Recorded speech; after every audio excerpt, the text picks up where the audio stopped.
President Obama is turning to a former rival in his quest to take military action against Syria following last month's deadly chemical weapons attack near Damascus. Fox's Ed Henry is in Washington, D.C.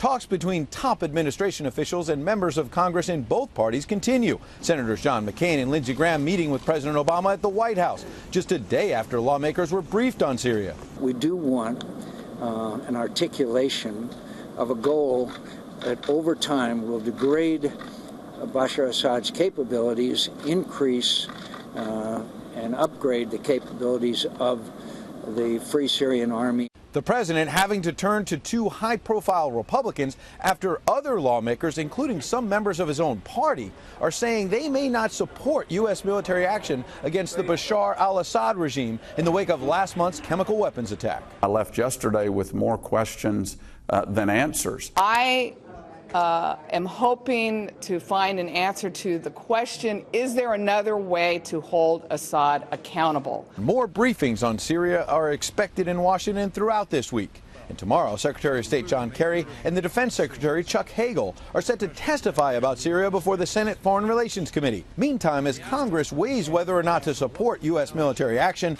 Russian President and Assad ally Vladimir Putin says he hopes to send a delegation to meet with members of Congress in an effort to convince them to take what he calls a balanced stance on Syria. In order to better understand each other, there is no other way than a direct, open dialogue. The reason the president is intensifying his lobbying efforts on Syria is that he's headed to Sweden on Tuesday night before going on to Russia for the G20 summit. So this is basically a race against the clock.